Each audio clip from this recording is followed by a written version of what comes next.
lovely students, this is Adya. Welcome back to the channel. आज हम 9th class की exercise 8.1 का question number 6 start करने जा रहे हैं। आप बोर्ड पर देखिए, मैंने इस क्वेश्चन का डायग्राम बना दिया है। गिवन और टू प्रूव भी ऑलरेडी बोर्ड पर लिख दिया है। हम एक बार क्वेश्चन को रीड कर लेते हैं। हमारा क्वेश्चन क्या कहता है? ABCD is a parallelogram. हमें जो क्वेश्चन में ये क्वाड्रिलेटरल दिया हुआ है, ये एक पैरेललोग्राम है और BD इसका एक डायगोनल है। देखिए, BD इसका एक डायगोनल है। इस डायगोनल के ऊपर दो परपेंडिकुलर्स चल रहे हैं जिनका नाम है AP एंड CQ। परपेंडिकुलर का क्या फंक्शन होता है ये भी हम आज डिस्कस करेंगे। परपेंडिकुलर जिस भी साइड पर डाले जाते हैं वहां पर 90 डिग्री का एंगल बनाते हैं। तो आगे हम डिस्कस करते हैं कि हमें क्या प्रूफ करना है। हमें APB ट्राइंगल और CQD ट्राइंगल, देखिए ये बन रहा है APB, ये एक ट्राइंगल बन रहा है, और CQD ये एक ट्राइंगल बन रहा है। इन दोनों ट्राइंगल को हमें कॉन्ग्रुएंट प्रूफ करना है। देन हम सेकेंड पार्ट डिस्कस करेंगे a few minutes later. Okay, तो आइए हम स्टार्ट करते हैं कि हमें दो ट्राइंगल कॉन्ग्रुएंट करने हैं। कॉन्ग्रुएंट करने के लिए आप जानते हैं हमें एग्जैक्टली 3 इक्वल पेयर्स चाहिए होते हैं ऑर्डर में, यानी कि वहां पर हमारी कॉन्ग्रुएंसी भी फिट बैठनी चाहिए। तो हमने आपको सिखाया था कि हमारी कैटेगरी का नाम रहेगा प्रूफ, ये लिखना जरूरी होता है। और जिन दो ट्राइंगल्स को हमें कॉन्ग्रुएंट करना है, पहले हम उनकी हेडिंग देंगे। इन ट्राइंगल APB एंड, अभी तो एंड आएगा क्योंकि अभी हमें इनको कॉन्ग्रुएंट करना है, ठीक है। APB triangle and CQD triangle, जिन दो ट्राइंगल्स को हमें कॉन्ग्रुएंट करना है, हमें उन्हीं के अंदर 3 इक्वल पार्ट्स ढूंढने हैं।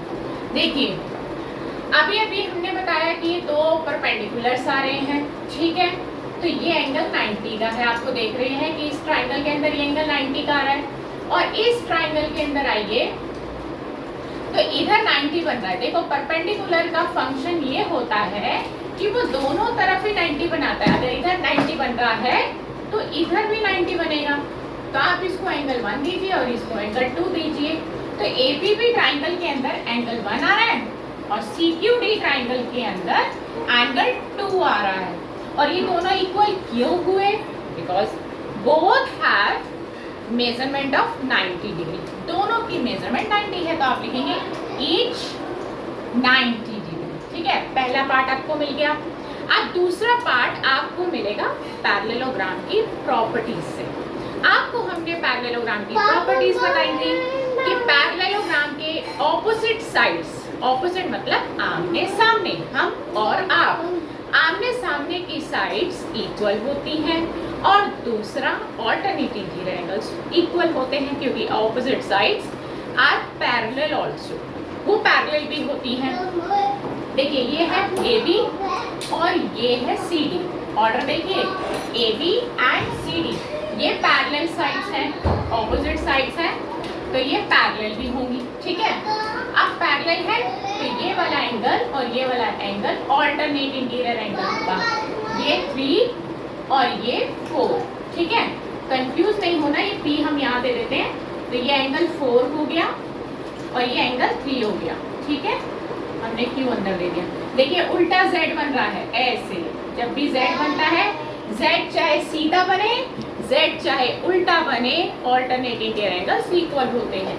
तो हम लिख रहे हैं angle 3 is equal to angle 4, alternate interior angles हैं ये, और ये हमेशा इक्वल रहते हैं। दो पेयर्स हो गए, and the last pair is opposite sides are equal, AB and CD।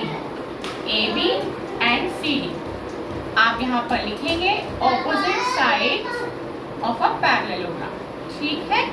तो ये 3 पेयर आ गए आपके, तो ये ट्राइंगल आपके कॉन्ग्रुएंट हो जाते हैं। लेकिन बात यहाँ पे हो रही है कौन सी कॉन्ग्रुएंसी से हो रहे हैं, वो भी आपको मेंशन करना है। देखिए, आपका ये एंगल था पहला, सेकंड था ये वाला, और ये साइड एंगल एंगल साइड। अगर साइड इनके बीच में आती तो ASA लिखते, अगर साइड इनके बीच की नहीं होगी तो हम लिखेंगे बाय AAS, कॉन्ग्रुएंसी रूल। ठीक है, पहला पार्ट आपका क्लियर हो गया, दोनों ट्राइंगल्स कॉन्ग्रुएंट हो गए step by step. First part is done and the second part is, अब हम उसको डिस्कस करेंगे। मैंने कहा था AP एंड CQ।